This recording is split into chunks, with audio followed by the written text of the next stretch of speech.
I'm faced with a bit of a dilemma in this introduction, in that, although president of the forum, most of you in this room do not know me. I'm the one who's supposed to introduce you to our speaker tonight, who is known to everyone here. He's one of the most famous throughout the United States, indeed throughout the world, and is one of the leading journalists. He's been involved in television journalism for over 35 years. In 1947, he started out in the print media, the Chicago Sun-Times, in his native Chicago, but quickly moved to the NBC affiliate there, WMAQ-TV. Since then, he's done virtually everything in television journalism. From the Midwest, starting out as a Midwest correspondent, he's been reporting from over 50 countries worldwide. He's been chief bureau correspondent for Moscow, Berlin. He's covered the common market in Brussels. He's covered Algerian civil wars, revolutions in Cuba, wars in Vietnam, and across the globe.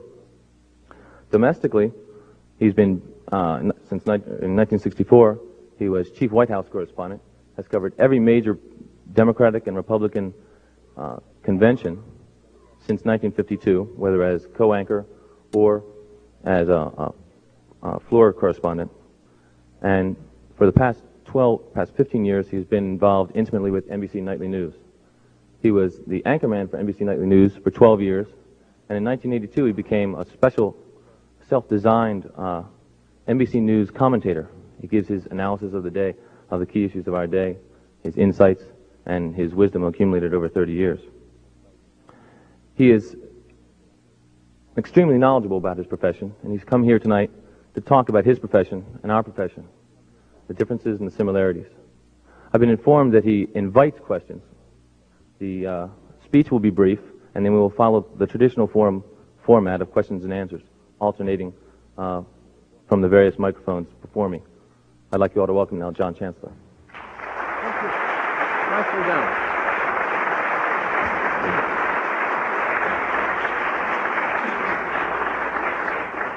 Thank you. I don't want to make a long speech tonight. I've written out some remarks on the title of which was Lawyers and Journalists, Differences and Similarities.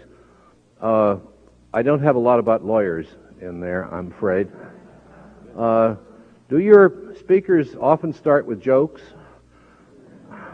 I have a joke that has absolutely nothing to do with my talk. Would you like to hear the joke? Joke.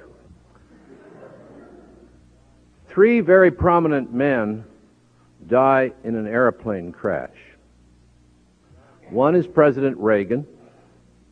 The other is the Speaker of the House of Representatives, Thomas P. O'Neill. The third is the Chairman of the Federal Reserve Board, Paul Volcker. They die. They suddenly find themselves in front of St. Peter. And he says, "Welcome." And he consults his clipboard, and he says, "Mr. Reagan, that's room number 1 for you, please." And Ronald Reagan goes into room number 1, and there's a mad dog in room number 1. Terrible, vicious dog. And a loudspeaker in the ceiling says, "Ronald Reagan, you have sinned. Your penalty is to spend eternity in this room with a mad dog." Now, Thomas P. O'Neill and Paul Volcker hear this, and St. Peter says, "Speaker O'Neill, room number 2, please."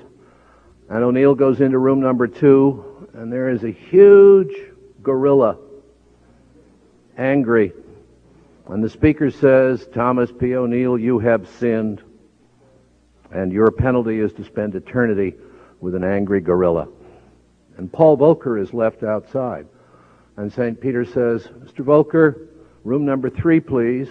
Volcker, quite upset at this point, goes into room number 3, and there is Bo Derek. And the speaker says, "Bo Derek, you have sinned."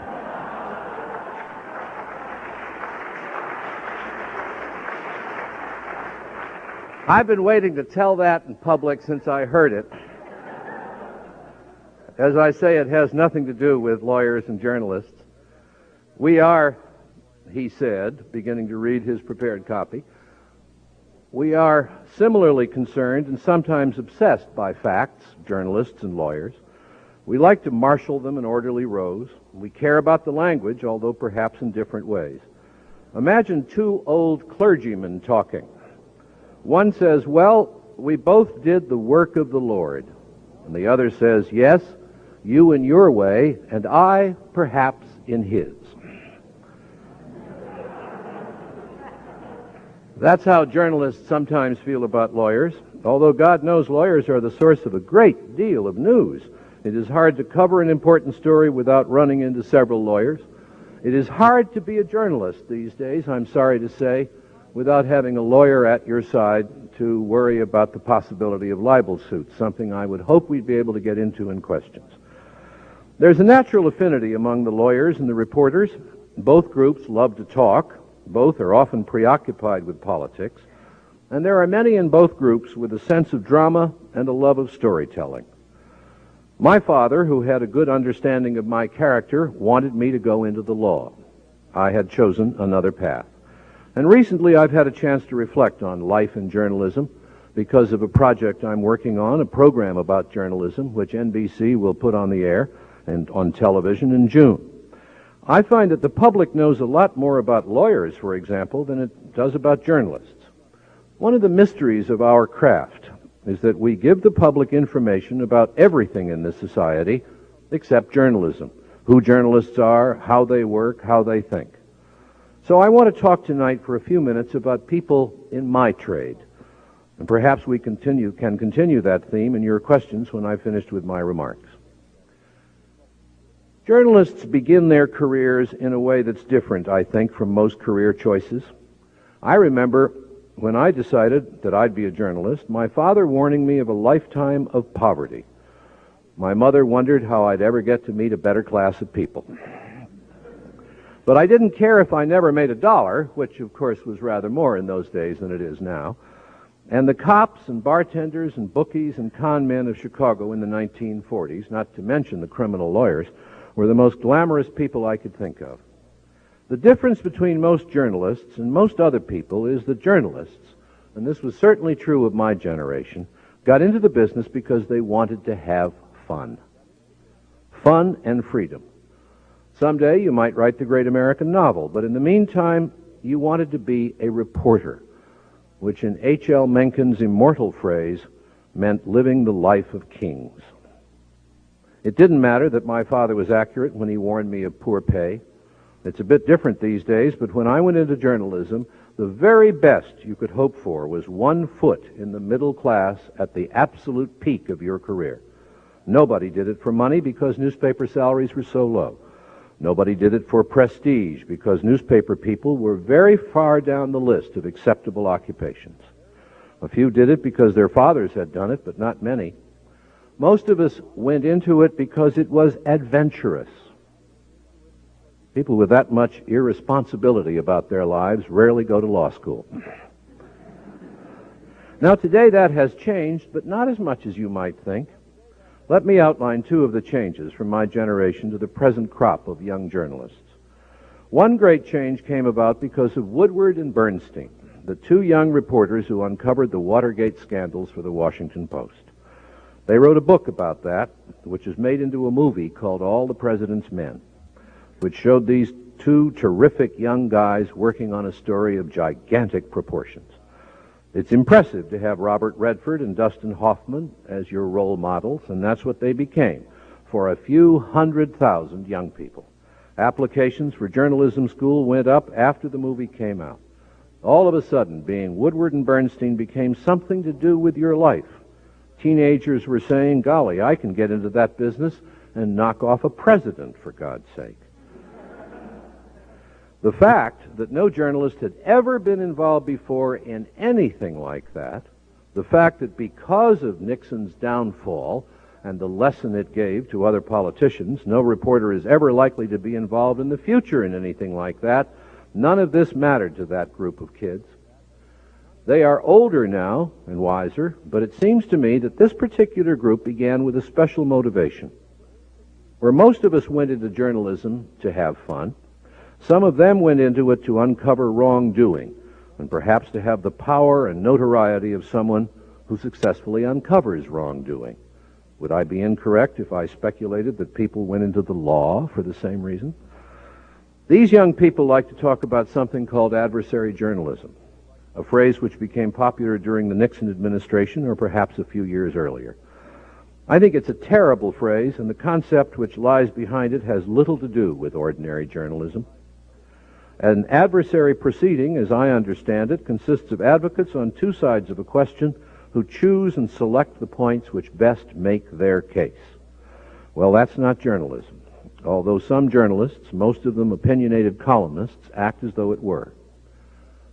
We are reporters, disciplined by editors, responsible to readers and viewers, charged with the responsibility for fairness and balance. We are not advocates unless what we do is clearly labeled opinion. The other change in the past decade or so involved young people who simply wanted to be rich and famous. That was something new in journalism. It may have started with the news that ABC was going to pay Barbara Walters $1 million a year for doing whatever it is that Barbara Walters does. It probably has been sustained by announcements of network anchor salaries, which often reach movie star levels. Mine wasn't bad, but it was never disclosed because I'm of an earlier generation, and while I like money, I don't like to talk about it. The big difference here is that practically nobody until recently got into journalism thinking of financial gain. Today, some young people do think that lightning might strike. It does not for 99% of them, and after a few years, they learn to live with that. Most of American journalism today consists of white-collar work at blue-collar wages, despite the publicity given to a handful of superstars. And most beginning journalists today know this and try for a career in journalism because it provides freedom and fun and maybe a chance to do something useful with your life. To be fair with the people younger than I am, most have a sense that journalism can be important, which is a feeling that my young colleagues in Chicago years ago didn't have when we began. When I was getting started, we just thought it would be a life of glamorous and carefree independence. And yet, when we did get out on the street reporting, we discovered that life was both glorious and horrifying. There was fun and freedom, beauty contests and parades, but there was also death, violence, hunger, and corruption. Wow, you said, they never told me it would be like this. And you saw, day after day, things that were wrong with the society. You began to think that something more should be done to make the society better. That didn't make you a Democrat or a Republican, but it did make you think that action is better than inaction. Now, if there's a bias in the press, it seems to me, it is not a bias toward liberalism. It's a bias toward activism. And it begins not in the classrooms, but in police courts and the dingy corridors of city halls. And one day you run into the great paradox of life in journalism. You get promoted to a more important job or a more important beat, or you get sent to Washington and you run smack into the paradox. The business you are in is more serious than you are, or you were. It is a truly serious business. It does have an effect on society, and you have to do your job as carefully and as responsibly as you can. And so there you are, trapped, faced with dread responsibility. So long, carefree independence. What you print or broadcast, edit or produce is important. But importance wasn't important when you began. Freedom was important. Fun was important. But here you are producing journalism that is meaningful, journalism that has a social impact, and that is a sobering revelation. It is called growing up, and not everyone in journalism makes it. Newsrooms all over the world have their share of middle-aged adolescents who want to go on chasing fire engines. I call them God's innocents, the eternal children of journalism. But the rest of us haven't helped us reach the stage where we have to grow up. The trick in doing that is to shoulder the responsibility without losing the sense of fun and freedom which got you into all of this in the first place. It is easy to go astray. Some of us begin to think we are important, which is a fatal trap. Some of us are impressed by the scholarly studies of our mistakes and our alleged prejudices, which is like being an actor who reads only the bad notices. Some of us, alas, begin to think that we have to plead for special interests. Some of us are beguiled by money, ratings, or celebrity. These, in my experience, are the false paths which lead away from the fun and the freedom. They also lead away from our responsibility as mature journalists, which in Walter Lippmann's phrase is to give people a picture of the world upon which they can act. That ought to be enough for us. We should remember what John F. Kennedy was talking about when he said, "Those who create power make an indispensable contribution to the nation's greatness, but those who question power make a contribution just as indispensable, for they determine whether we use power or power uses us." And the trouble these days, ladies and gentlemen, is that a lot of Americans think the media, to use that ugly term, have themselves become too powerful. The press didn't lose the war in Vietnam, but there are those who think it did. The Washington Post didn't cause Richard Nixon to resign, but there are those who think it did. There is a feeling that the press has become too big for its britches. I don't know what we can do to change that feeling, but it strikes me that one helpful thing would be for those of us in this business to remember who we are. And that is not really like lawyers. It is like journalists. Essentially, we are observers, scorekeepers at the game, guests at the banquet. We work best as outsiders. The press has become more important in the past half-century, but I don't think we ought to let that go to our heads. All of us in this business began our careers by standing outside, looking in at society. And that's where we really belong. Now, I think I've talked long enough, and I now look forward to your questions, and thank you very much.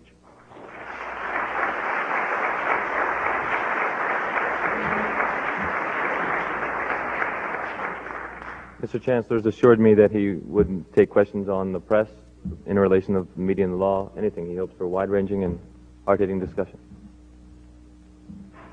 Feel free to step forward. Someone has to be first. I can repeat that question. Please use the microphone. Would I like to comment on the I can't even pronounce it, Tableria's case. The recent case in which the courts ruled that the Washington Post was guilty of libeling the former head of Mobil Oil because the Post ran a story saying that he set his son up in a business. And the court had been, the ruling is not too complicated. When it was first heard in court, the jury awarded the Washington Post $2,050,000 in damages, as I recall. And the judge, following a pattern that we've seen so often in these cases, said that the jury was wrong and overturned the verdict. It was then appealed to a three-man district appeals court in Washington, D.C., and by a judgment of 2-1, with Judge Skelly Wright dissenting, the judge upheld, the two justices upheld the ruling of the jury, and the Washington Post is now faced with appealing a $2 million libel judgment. Now, that's a really bad one for our side, the side of journalism.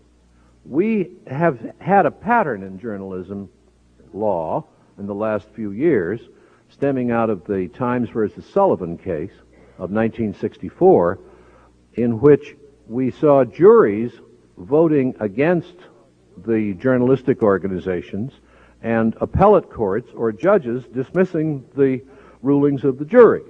Now, parenthetically, this has led a number of us in journalism to begin wondering what some lawyers had been wondering before this happened, is that how valid is the jury system in certain kinds of law, and in fact, should juries be used in civil suits at all?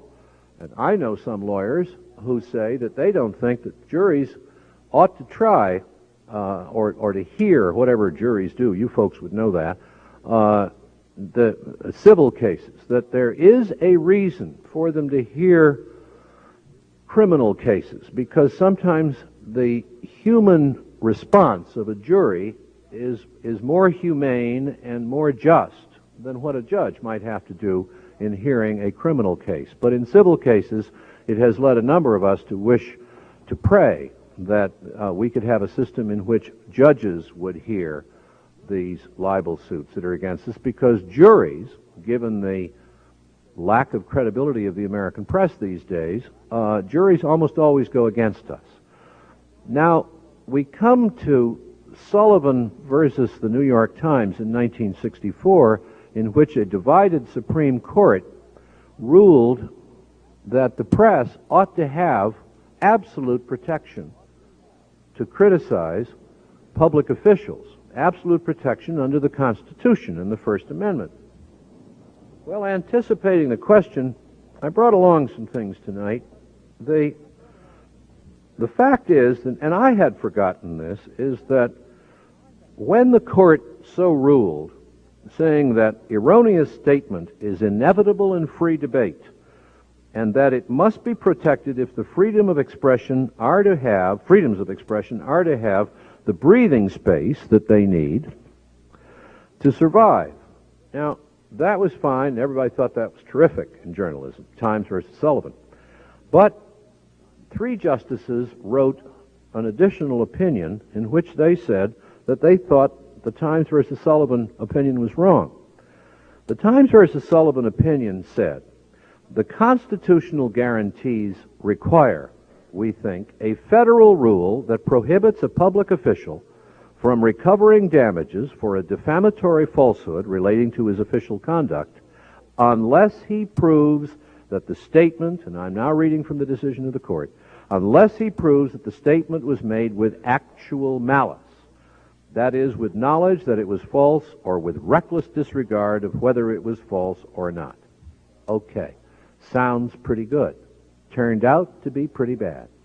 Interesting. Justices Goldberg, Black, and Douglas, on that same day in 1964, thought that the majority of the court had undermined the very freedom it sought to protect by putting even the slightest qualification on that freedom. And Goldberg and Black warned the court that it was opening the door to a lot of trouble. And Justice Black wrote, the requirement that malice be proved provides at best an evanescent protection for the right critically to discuss public affairs, and certainly does not measure up to the sturdy safeguard embodied in the First Amendment. And Justice Goldberg went on to say that by setting a federal rule, they were opening up journalism to an awful lot of lawsuits and other problems. And we have seen, in the wake of Sullivan, Times versus Sullivan, an awful lot of these things. Goldberg said if the government official, you see, what Goldberg was trying to do was to say that if officials are immune from libel in the performance of their duties, there should be no restraints on libel on the part of people who criticize them. That means both sides are free to say what they want to say. And Goldberg wrote, if the government official should be immune from libel actions so that his ardor to serve the public will not be dampened in fearless, vigorous, and effective administration of policies of government, then the citizen and the press should likewise be immune from libel actions for their criticism of official conduct. But what we have found, sir, in the wake of Times versus Sullivan, is that the idea of proving actual malice has got American journalism into one of the scariest situations I have ever seen. In the 35 years that I have been in this business, I've not seen it as endangered as it is. All across this country, editors are admitting to people like me that they're beginning to pull back, that they are afraid to do the hard investigative stories because they cannot afford the libel suits. And the Talavera thing is going to scare those who haven't been scared, and they're a very small number. I was at a meeting of a great American newspaper about 2 weeks ago, the Nashville Tennessean, in the daily news meeting at 4 o'clock in the afternoon. And they had a story only mildly critical of a public official in Tennessee, a story that seemed to me and to them to be as soundly based as it possibly could. Fair criticism of a public official who was doing something that the newspaper thought was not right. And in the news meeting, I heard the editor of the Nashville Tennessean say, "Get me Al Knight on the phone." And I said, "Who's Al Knight?" Well, Al Knight's the lawyer. And Al Knight, I said, "Do you call him often?" They said, "We call him practically every day." And they read him the story, and he said, "Well, maybe you shouldn't say it quite that way. Why don't you put these words in it, soften it up a little bit?" Mr. Knight was being good counsel for the newspaper. But the readers got screwed. Now, that's terribly important, and it's happening all across the country now because of this. It gets even worse, and I will then get to your question. Excuse me for keeping you there. When the Reverend Jerry Falwell, whom I gather some of you have heard here recently, when Hustler magazine ran a really awful thing about Jerry Falwell and his mother, but they said at the bottom of that disgraceful page, it was disgraceful, they said at the bottom that this is just a parody, or they put in some kind of phrase like that, which may have been suggested by a lawyer. And so when Jerry Falwell sued for libel, he could not win his case, even though they had said those scandalous things about Falwell and his mother. So what did the jury do? The jury decided that the Reverend Falwell was made to feel bad by what was in Hustler magazine and awarded him $250,000 for feeling bad. If I know a public official a public figure in the United States, it's Jerry Falwell. He seeks it. He tries to be a public figure. That's the whole raison d'etre for his ministry, is to be out in public. He is a public official, a public figure. And he has now it's on appeal, but he has $250,000 because somebody made him feel bad. Now, if you were editing a newspaper or a network or a local television program, you would take all these things into consideration. And the answer to your question on the Tavoularis case and the other cases that we have, even the ones we win are not good for journalism, is that all across this country, the readers and the viewers are probably today getting less information, less fair comment about the society in which they live and the officials in their government than they ought to be getting. And part of the problem is Times versus Sullivan. Part of the problem is the fact that American journalism has lost some credibility. Journalists all over the country are worried about it.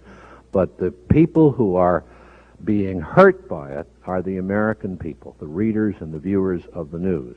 And while we had, I think, the best and most robust and fair press in the world in the United States, I think it's now in serious danger, and we're all going to be just copping out.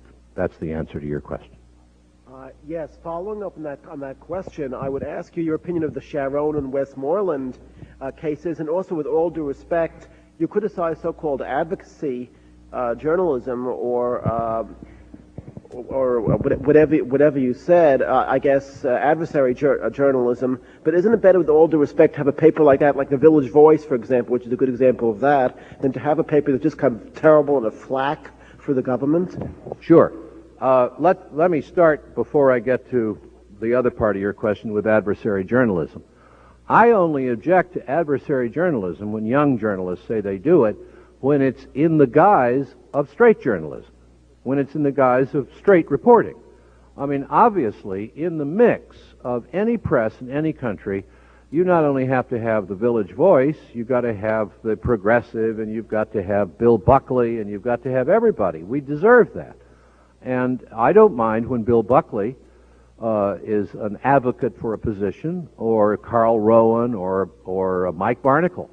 What bothers me is that some young people in journalism today, and I think maybe it's a little less than it was a few years ago, feel that that great river of the news itself ought to be a part of an advocacy position. Let me just tell you about American journalism and one of the things that makes it separate and better and I think quite special. And it has influenced journalism in other countries. Along about I can't remember, the Telegraph I think was 1848 when it started. Before then, we had a lot of newspapers in America, and for some of those who were young here tonight, there wasn't any television in 1848. We had a lot of newspapers which were highly opinionated, and the Associated Press started selling news, national news, to these editors. Now, some of them were of the extreme left, and some were the extreme right, and there were very few back in those days who were of the extreme center. And the Associated Press found, for sound commercial reasons, that it had to put out a news report that was, as we might call here at Harvard, politically value-free. It just gave the facts. It became one of the dominant themes, one of the dominant voices in American journalism, that because of the AP, and later because of the UP, you got news that didn't have any political bias in it. That was an innovation in American journalism. It meant that these newspapers in the latter half of the 19th century and up until today, carrying the AP, began to carry more and more news that was what we now call straight news. There hadn't been much straight news up until then. The AP is not given enough credit for shaping the ethics of American journalism so that we try for facts first, and opinion and advocacy second. And so, of course, opinion and advocacy have something to do with it, but let's also remember the AP, and let's also remember that it is an ethical tradition in American journalism that we try to be value-free about a lot of the stories we do. When that stream begins to be polluted by people who say, let's shape the facts, because after all, isn't this true or that true, then you're in trouble. On Sharone and Westmoreland, I thought that Westmoreland had kind of a case myself. I was sort of with Westy on that one. When we saw the editing come out that CBS had done, I was embarrassed for my own business. On Sharone, I am uncomfortable, and I'm not a legal specialist, about somebody coming here, filing suit in our own courts in order to help his political reputation in another country. And I think that's clearly what Sharone did. Everybody in Israel believes that. And I don't think he had much of a case. At the same time, Time magazine was guilty, I think, of some sloppy reporting and some sloppy checking. And that's what got Time magazine in trouble. And for all of the faith that I have in Time magazine, it's a pretty good outfit. I think that they asked for the trouble they got into, and they had a very adept politician who jumped in fast and gave them a hell of a scare. And so those trials, both of them, and I have written and said this on the air, both of those trials did not make journalism in America look much better. Okay? Thank you. Mr. Chancellor, many of us grew up watching your political commentaries through the convention season, general elections, Senate races, House races. With the Reagan phenomena of being the great communicator, it seems that the emphasis on the party has taken a second place role to the emphasis on the media, reporting political events in this country and shaping the ways and the ethos in which people vote and view the political institutions we have today. I just wondered what you saw as the role of the political party in the future, and perhaps comment on your career in terms of observing campaigns and politicians in general. Well, the role of can you all hear the question? Go ahead. The role of the parties, I think, is in terrible shape in the United States. And my career in journalism is long enough so that I can remember when the parties were quite important, when the national chairman of the Republican or the Democratic parties was a man to reckon with, and long stories would be written when he had things to say. A number of things have happened to destroy the parties.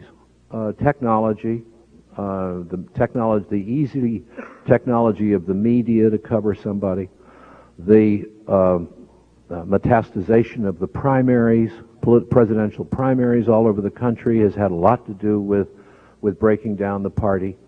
And I decry this. I think it's a terrible thing that the parties have been pushed aside because the parties, with the professional people who were running the parties, saw to it that the American voters, they moved politics gently toward the center. There were differences between the Republican Party and the Democratic Party, but they didn't give you kooks who ran for president. They didn't give you crazies who ran for president. They gave you people who were pretty acceptable to large numbers of American voters, either side. I think that's good. I think a gentle nudge toward the center is, it will tell you something about my politics when I say I think I'm comfortable with that. The fact is that in America today, you can run for president with an organization about the size of a baseball team. Let's add it up. You've got the candidate, you've got a fundraiser, you've got a media buyer, you've got a pollster, you've got a press secretary, you have a couple of speech writers, and maybe one or two people to advise you to do the research on issues. 9 people. Jimmy Carter did it with fewer than that. Won the nomination and the presidency. Didn't have anything to do with the Democratic Party. George Bush went a very long way. Almost got the nomination. Beat Ronald Reagan in Iowa. With a tiny organization. He didn't have 9, he had 4.5. And it scares me when people can run for the highest office in the land without the support of or the endorsement of one of our great political parties. And yet, we've seen that in the last 2 presidents of the United States. The primary system and the technology of politics today allow unemployed people to run for the presidency and win it. Reagan was unemployed. Carter was unemployed. It makes it extremely difficult for somebody like Howard Baker, who is a moderate, centrist Republican who did a fine job as Majority Leader of the United States Senate, to try for it. So what did Howard Baker do? He quit. He's now back in Tennessee putting together a national organization. Will that have a lot to do with the Republican Party? I am not so sure. So the parties, as the great moderating influences in American life, are being diminished in their power, and we're leaving the highest office in the land vulnerable to people. I mean, I like Jesse Jackson. I think Jesse Jackson is an interesting man, one of the most interesting politicians I ever saw in my life. But I'm not absolutely certain that Jesse Jackson could have got as far as he did if we didn't have the primary system and if we didn't have the weakened parties. I think they would have found a way to embrace Jesse Jackson and bring him in. This is not critical of him. He'd say this if he were here. He's said it to me. The system of primaries makes it possible to come in as an outsider and really make a run for the top job.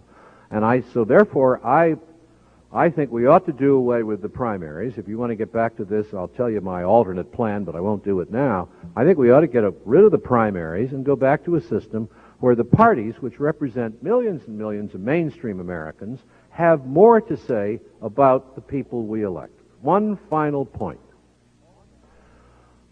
All democracies use elections to choose their leaders. The United States is the only democracy to use elections to choose the candidates. And I think that's wrong. Let's see. Where were you? Were you over here? You're next. My question relates something to what was just said. It's about political conventions, party conventions.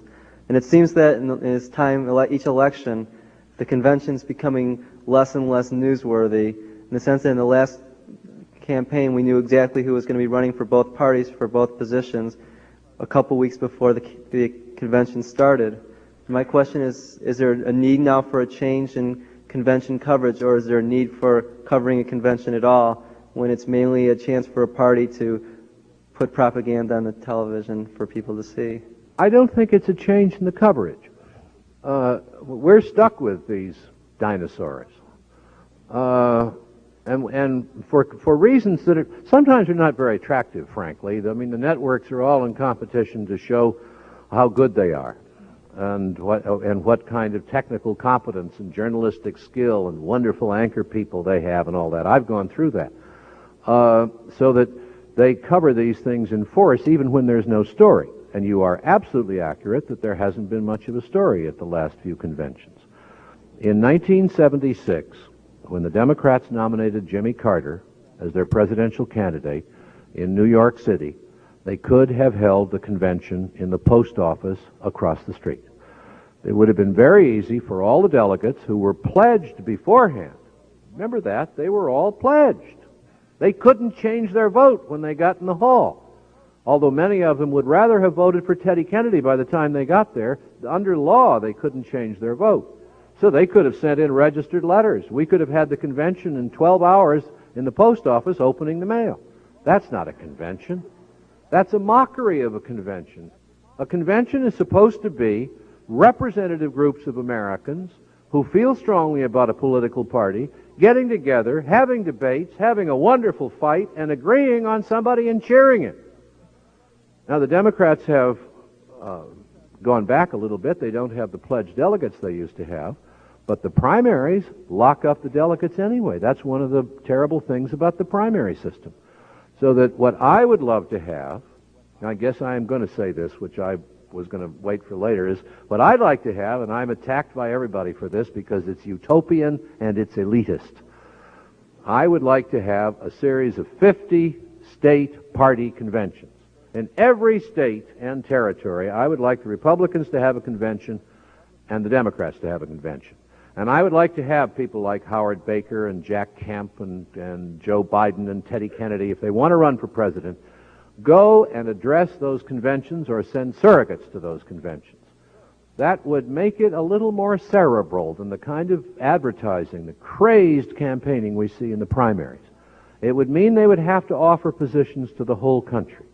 It would mean that the first primary wouldn't be in a place like Iowa or New Hampshire, which are totally unrepresentative of the American society. It would mean that you'd have to clean up your act if you wanted to run for president, present real ideas to people, and then here's the elitist part. I would like to have those conventions pick the very best people within their state and within their party. Nobel Prize winners, university presidents, really classy people.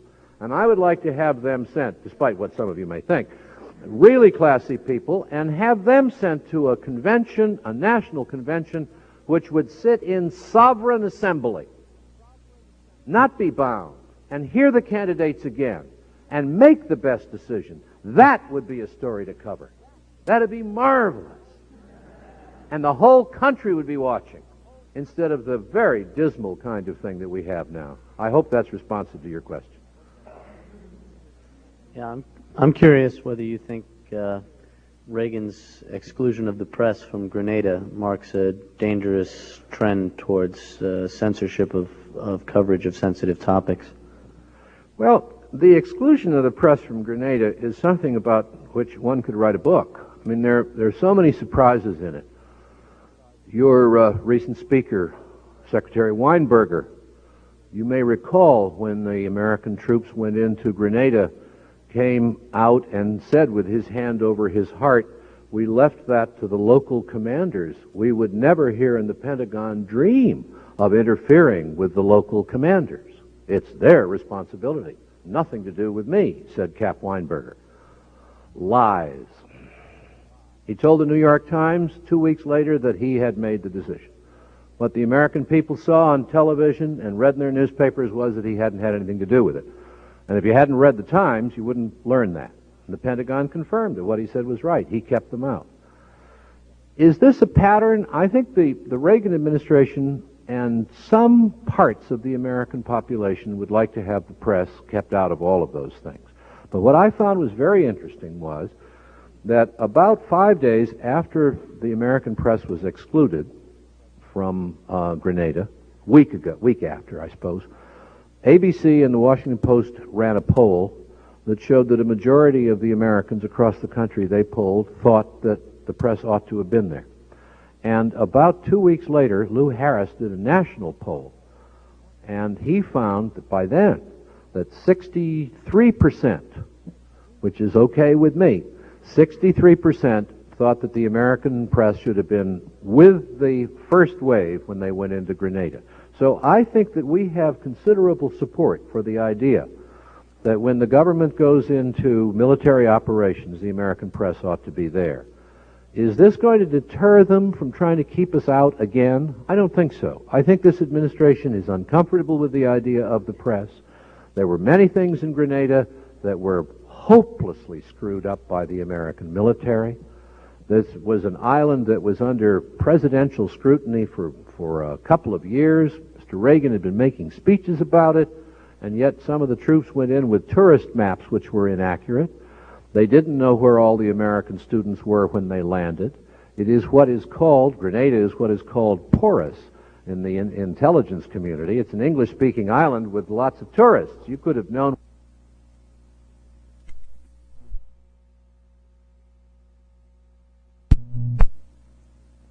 feel about the press sometimes, and yet we've talked about Watergate, which was a great scoop for the press. We've talked about presenting value-free news, and in a large part, technology and the press today are incredibly important to people. Why do you feel that Americans have sort of a schizophrenic view of the press? And in one way, they value it, they want it to be very free, and on the other hand, they distrust it. And what do you think, or how do you think the press has contributed to that? Well, I think a lot of things have happened, but they all are small and individual examples, and I think they add up to a problem of credibility for the American press. Let me just give you a couple of examples. Do you, in this room, do we watch presidential press conferences when they're on television? You watch those, right? Okay. You see reporters asking the president rude questions? You're a pretty smart bunch of people. You probably don't think they're rude questions. Let's take ourselves off to Tuscaloosa, Alabama, and ask the people in Tuscaloosa, or let's take a little town outside of Denver somewhere, and they're sitting there with their Coors beer and they're watching the television, and there are all these people from the press contradicting the President of the United States. How dare they? I mean, he's the President. He's our holiest figure. Now, this happens, I mean, in some ways the press is lucky because Reagan doesn't have too many press conferences.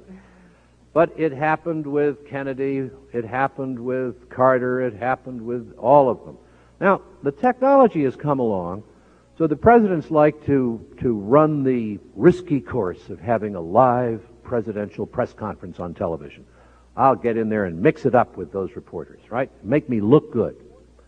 And so the reporters do what the reporters were doing when Roosevelt was president, when Hoover was president, when Truman and Eisenhower were presidents. They are asking tough questions of the president.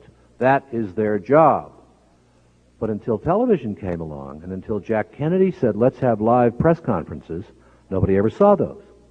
You were not allowed to quote the president directly, as some of you will recall. The president is known to believe, the president said, but no direct quotes. Eisenhower allowed cameras to record his press conferences, but they filmed them, and we could not put them on television until they were cleared by the White House in case the president made a mistake. And the reporters were more courteous in those days, I think, than they are now. But the fact is that reporters asking the hard questions, which ought to be asked of a president, are seen by a lot of Americans to be rude, to be against him, to be trying to tear him down, trying to make him look bad. It's the nature of questions. Now, you have that repeated all across the country when mayors have press conferences that are on live television, or congressmen and all of that. I'm going into some detail on this because that's one of the reasons I think it's so important that they think that we are too big for our britches, that we're a bunch of arrogant leftists. I dealt a little bit in my prepared remarks. Sure, there's a bias in the press. There is a bias toward let's fix up the problems. If people are deprived of their rights because of race, let's do something about it. I said that. If there are so many people who are hungry or kids being born out of wedlock, let's do something about it. We are, by nature, activists in the press. We are not just passive scribes. We wouldn't be in this business if we didn't get caught up in some of those things that we get paid to look at. Sure, we start because we think it's fun and marvelous and glamorous, but we find out that life is pretty cruel, and then you do get involved in it. There was a poll taken a few years ago of Washington correspondents that showed that Washington correspondents supported the idea of a woman's right to have an abortion, that were for gun control, that were for ERA, and that were for a number of other social questions that put them out of sync with the American population. They took more liberal positions than the American population did by sizable numbers. And that was used in a lot of articles and speeches saying, you see, we told you all along. Here's a poll of the press that proves it. These people are all crazed leftists. Well, I think that probably some of us are out of sync with the American people, and I'll tell you what, miss, I celebrate that. I would rather have a press that does more thinking about the country, that arrives at positions that maybe the country doesn't have in their personal lives, that feels strongly about some of these things. I'd rather have that than a lot of clones of what the Gallup poll tells us American people feel. I think it would be terrible to have the clones. I think you have to have, if journalism is intellectual to the tiny degree that it may be, then I think we're probably going to turn out the way that poll showed we turned out, that we are for a change, that we are for things, that we do feel that there are a lot of things wrong in the American society that ought to be fixed. But that's part of the lack of credibility, because our opponents have made people think that we are, because we went to the wrong schools, some even went to Harvard, that we went to the wrong schools, that we were subverted by these chronic leftist professors. And I've had this argument face to face with an awful lot of conservatives who say, you know, you're a nice fella. I like you. I mean, I'd have you to my house. But you're crazy. You're one of those liberals. And it's very difficult to deal with that. Now, that's part of the credibility problem. So there are a number of other things. Television, I think, is very bad. Television is guilty, they say, of great intrusions of privacy. I think there's some truth to that. If Abraham Lincoln, it's sort of off the point, but if Abraham Lincoln were president today and he made the Gettysburg Address, the NBC Nightly News would boil it down to 32 seconds. It only ran about 2.5 minutes, but they'd boil it down. But if Lincoln cried when he made the Gettysburg Address, every tear would be on television. Now, I think people resent that. I think it's what I call the Chinese water torture of television news. People don't get mad the first time, but after 10 years of it, they begin to get kind of angry about it. When was the last time you ever heard anybody finish a sentence on the CBS Evening News? Right? Well, I think that erodes. You know, I think it so that we've got people like Falwell against us. We've got Ronald Reagan against us. No matter what he says, he is. We are guilty of a lot of things ourselves. The technology is exposing our underwear, which is not terribly clean. And I think credibility is going down. Now, how would we get around that? I think by telling people more about what we do and who we are. Because I think it's an honorable profession. I think that the American press, and I've been a foreign correspondent for much of my life, the American press is something of which we ought to be just terribly proud. It's diverse, it's generally honest, it's terrific. There is a storehouse of information available to any American citizen who wants to go and look at it every day. Honest information. But I don't think we've told our own story, and that makes me uncomfortable because I don't like to flack for my own profession, but that's what I'm doing here tonight. And that's a long, windy answer to your question. I guess this is in some senses a follow-up to that question and some of the things you've touched on before. You talked about a lot of the changes recently in the past decade or so in journalism, proliferation of a lot more journalists, adversarial journalism getting too big for its britches. And I'm wondering if you think, or how do you think those changes have deterred, or have they deterred potential, very promising people from entering the field, and if that's made a qualitative difference? I don't have any figures I can give you, but in talking to the way into journalism used to be that you went and simply got a job in it. Now the way into journalism quite often is to go to journalism school. And in talking to the deans of journalism school that I know, I mean, I think they still have an awful lot of people in those schools who want to go into journalism. I don't think that the criticism that those of us of my generation feel is out in the country about it. The loss of credibility in American journalism is felt by young people. I think young people still see it, as I saw it, as a way of getting into a business where you got paid for writing. I mean, on the first day I got a paycheck, and I realized that it was because I had written things, that they were paying me.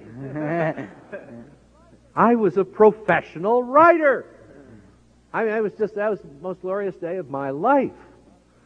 And I think a lot of young people today have that same feeling about it, which is why I said in my remarks that, sure, some get into it because they want to be Dan Rather or Diane Sawyer, and some get into it because they've got a chip on their shoulder, which didn't used to exist as much, I think, as it does today.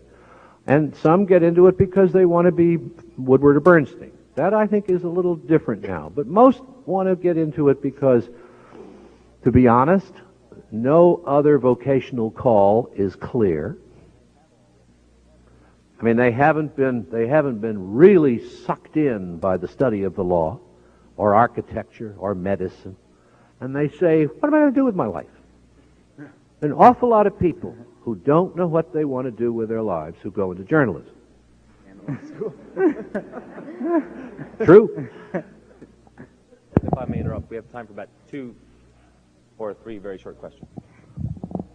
So that, just in final answer, I don't think that the hostility that you find, which you very often find against the press among older Americans, is affecting their children. An awful lot of it is, that criticism comes from people who are over 50. And then there's a middle group that may have some doubts, but then as you get down the scale, I've seen the polls, as you get down the scale, it is, there's not much criticism among the young. How do you feel about allowing cameras in the courtroom, specifically the trial courts? Do you feel they're necessary for a broadcast journalist to cover the courts effectively, or are they just going to make it harder to have fair trials for the parties involved? Well, I presume that Professor Tribe is known to some of you here. He and I have discussed this at length. I think Larry Tribe has persuaded me that maybe cameras aren't so bad in the courtroom. I really have been against it. Instinctively, I am against it. My education taught me that open courtrooms were designed to protect the defendants against star chamber proceedings. That the idea in England was that if the state hauled you before the bar of justice, that some of your friends ought to be allowed in so the state couldn't manhandle you. Now, that, it seemed to me, didn't mean that the public ought to be allowed in a general way. And I thought that the old idea that you could get a group of your friends to sit in the courtroom, and if you were given injustice, they could complain, was the way it ought to work. I did not think that trials ought to be, and I do not think that trials ought to be public property. I mean, I read all the stories about Klaus von Bülow, but I don't know that I would want to watch that on television. I'm not sure what it's going to do to judges. I presume some of you understand that judges are capable of grandstanding, the way the lawyers are and the defendants are. I'm not sure what the cameras would do, for example, to the United States Senate. I'm not sure that it's going to make the Senate any more responsible a body, and that phrase in itself sends some people into hysterics, but that it's going to make the Senate any better, or it's going to make the courts any better. I think if you closed the courts, it would be a constitutional disaster for Americans. But I don't know that opening them up all the way so that everybody can see is going to lead to anything other than a kind of a lot of well, shall we watch the Von Bülow case or shall we watch General Hospital today? And that troubles me. You know, I think of some poor, hapless guy who gets, or woman, who gets nabbed by the authorities, perhaps wrongly, and goes to trial, and there, by God, is a television camera, and you've got 2 million people watching. It makes me very uncomfortable. Now, Tribe has some terrific arguments about this, that in which he says he doesn't think the excesses will take place, and he thinks that it's not against the idea of English common law. And I must say, when I talked to him about it, I found him very persuasive, but I've kind of given you my side of the argument. I don't think we ought to put, I think there are too many television cameras in the world as it is right now. Mr. Chancellor, I have a question about the activism of the press as it relates to a specific issue. If a black or a woman runs for mayor or for political office, it's always the first black candidate or the first woman candidate. I mean, the label she or the label black or if the person is gay is always placed on that person. If a white male runs, it's always the person, the candidate running for office or the mayor of that city. Now, I'm wondering if the activism of the press is going to turn itself to more neutral labels so that these types of divisions between race and sex, etc., that develop in our society and in part stem from language won't be reinforced. I wonder if you can address that. It's something it's a good, important, and sophisticated question. The answer that I can give you is probably not going to help much. The journalism has, in its mindless idiocy, it loves firsts. It will, I mean, the UP used to write leads saying, "This never happened before in Providence, Rhode Island on a Thursday."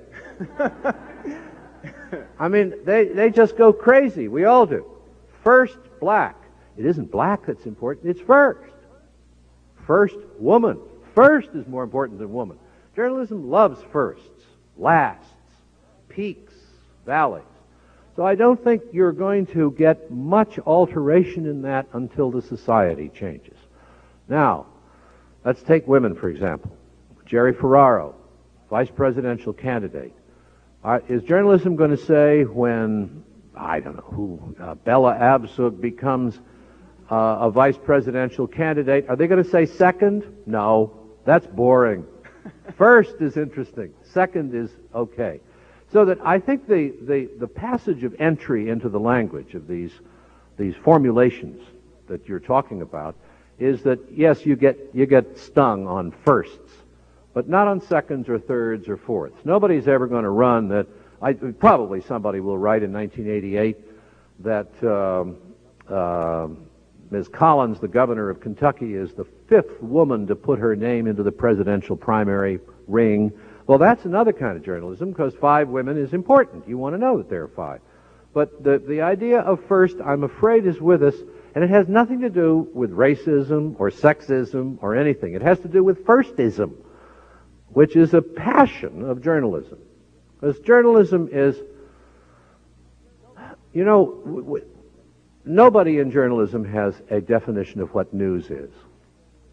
You can talk to 10 journalists, you get 10 different definitions of what's news. Mine, which is only mine, is that it is a chronicle of conflict and change. The society needs to know about conflicts within it and change that may affect it. And that leads us into a chronicle of bad news, usually, not such good news. But that's what I think it is. And first is a very important word when you're talking about change. So that I think we're not going to get rid of that until the society changes. We no longer say the first Italian. We no longer say the first this, that, and the other thing. I think the blacks are still vulnerable to it in many political offices, and I think women are more vulnerable than blacks. So I think you're going to have it for a few more years, and then after that, you won't hear it anymore. Thank you very much. Yeah, I wanted to ask you what alternative you propose to the Sullivan standard for libel, and whether the professional questioners, whether it's whether you don't think that there should be some mechanism to question those professional questioners. You mean, let me just make sure I understand you. Are you asking me if I think that there should be some way that a citizen who feels libeled by or damaged by a news organization can go to court in some way? Is that or a public official? It breaks down into a couple of different things. One is that, as they said in Sullivan, which I thought was the sound language in that decision, that it is the responsibility of citizens to criticize, as it is the responsibility of public officials to govern, to do their jobs. And so that therefore the court upheld the rule that public officials, say members of the Congress, can say anything they want to and be free of libel in the course of their official duties. The change that seems to have come about is that they are insulated from being sued for libel, and we are not. And so therefore, I think that there ought to be a way found so that you can get damages, but I'm not sure that public officials should be able to get those damages. I think the court, and perhaps even the framers of the Constitution, and I'm not an expert on that, felt that if you got the responsibilities and the benefits of holding public office, that maybe you shouldn't be able to bring libel suits that way. I think that was the intent in Sullivan. Now, for private citizens, and Mr. Talaveras is a private citizen, for private citizens, I think there should be a way of bringing news organizations to account. And so I'm very murky about how we go about that, because I don't think we should hide under an absolutist interpretation of the First Amendment. I mean, if I write that with reckless disregard that you have been cheating on your exams, and you can prove that I just made that up, I ought to pay a price for it. I really should, if I have truly damaged you. And that takes us back, I think, maybe before Sullivan. And what would I say what would I like the court to do? We'll just engage in fantasy here for a minute. I would like the court to march in there tomorrow morning and say, well, we've talked it all over, ladies and gentlemen, and Sullivan is wrong. Now we're going to issue this, and we're going to take that particular language about absolute malice out of it, and we're going to reissue this. That'll never happen. It'll have to come up through the courts. It may take a very long time, and in the meantime, your freedoms are going to be, and my freedoms too, are going to be more and more restricted. I'm sorry I haven't given you a good answer to that, but those are just some of my thoughts. Thank you. Miss? Yes, at the end of the coverage they did on South Africa, ABC News, Ted Koppel was commenting on the positive impact he thought that type of coverage had. Though I'm kind of skeptical about it, I was wondering what you thought about the coverage itself and also the type of impact you thought it had on South Africa and on our position and our investment there. Well, first I thought Koppel did a very good job. We're talking about Nightline, when Ted Koppel went to South Africa and managed. The first night, I think he got Botha and Bishop Tutu on the same program, although not from the same studio. I thought it was useful journalism. I thought it was. I think it's airing the problem of South Africa in a pretty useful way. If we believe, as I do, that South Africa is going to have to change its ways, and that's going to be a very important story that will take place sometime before the end of this century, which is only 15 years away, then I think the more light we can shine on it, the better off everybody is going to be, and more people are going to understand it. Tom Brokaw of our staff went down there and did a number of pieces. It's getting kind of popular now for journalism to focus on South Africa. And I think that that's probably to the good, because we have one set of ideas about South Africa, and the South Africans have another. And I think they do pay attention when a lot of big media in the United States are looking at their problems and describing them. And I saw, I guess, 2 of the Koppel programs, and I thought they were distinguished journalism. So I'd be for more coverage of South Africa, not less. I would like to see more news bureaus open up there, and not only from us, but from the Europeans as well. Last question? No. Do you think the media can retain its independence if the raiders like Jesse Helms takes over some of the newspapers or television? What are the chances? Can we retain our independence if Jesse Helms takes over? Can I have a couple of minutes to deal with that? You know why Jesse Helms is in the U.S. Senate, madam? He had $24 million. No? Well, there's that.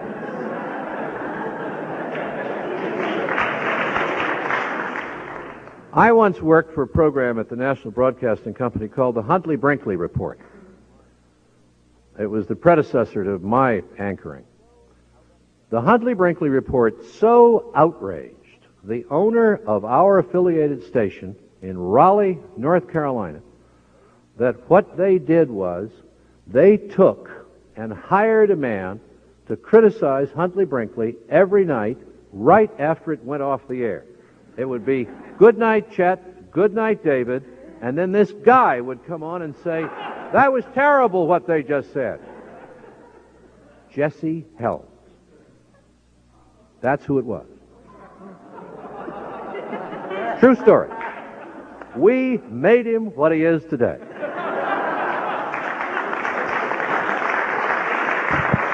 Now, I want to answer your question carefully. So now here we have Senator Helms. Who would ever have thought? And he wants to take over CBS. And so do a lot of other people. And he wants to turn it into a network that he would be happy with. A network that would give conservative news. Well, some facts. There have been a number of scholarly studies that show, or studies by scholars, that probably is more accurate, that show that CBS has been easier on Ronald Reagan than the other 2 networks. I mean, that's going in. CBS is not guilty of a liberal bias.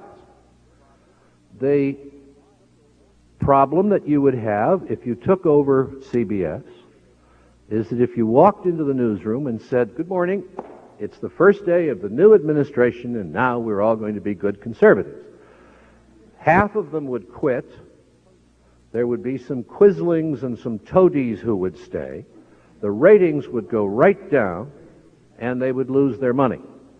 There have been a number of attempts in the United States to put out good news publications or conservative publications. Most of them, some have prospered. The National Review is doing reasonably well. It only loses, I suppose, $300,000 or $400,000 a year.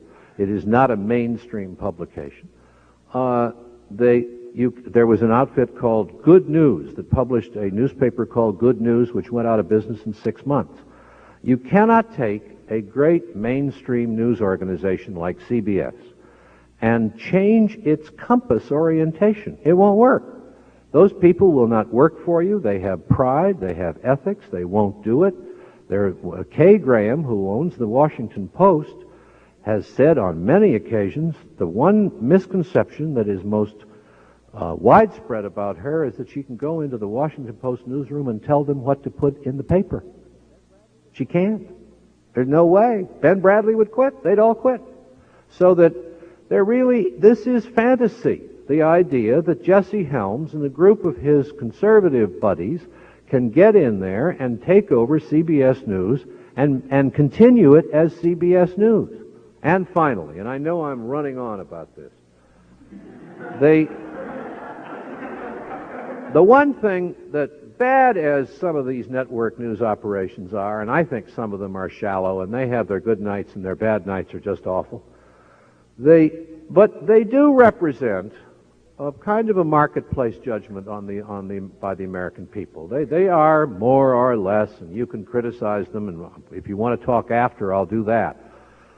You can criticize them for a lot of their omissions, not so many of their commissions.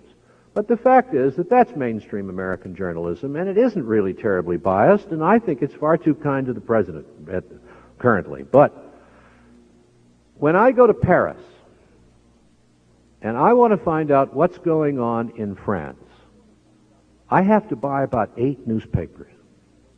I have to take those 8 newspapers and go through them because I know that Figaro is conservative, and I know what's in that. And I know L'Aurore is conservative. I know what's in that. And I have to get Le Monde and put it over there kind of on the left. I have to do a lot of work to find out what's going in France, because each journalistic institution represents part of the political spectrum. Now, in the United States, you don't have to do that. I think we are infinitely better served by our press, despite its bad faults. And what Jesse Helms really wants to do is to Europeanize the American press. Spiro Agnew before him. Spiro Agnew once said, wouldn't it be nice if we had a conservative network, a middle-of-the-road network, and a left-wing network? Then we'd all know where we stood, right? Impossible to do in American journalism, given the dynamics and the ethics of this profession. So that, yes, I get all upset when I hear the ravings of Senator Helms. And because I know it won't work, ethically in terms of journalism, financially in terms of CBS stock, and I just think it's all nonsense. It's a menacing kind of nonsense, and it's something we ought to worry about. I don't think anybody could ever do it, but it's got people at CBS scared to death. And I think if they were coming after NBC, which is an equal kind of target, I think we'd be scared to death too about that. So it's not very comfortable to have them doing these things, but what they're trying to do is, I think, impossible to accomplish. And on that thoroughly confusing note, I thank you all for having me. I'd like to thank Mr. Chancellor for coming by. Thank you all for visiting.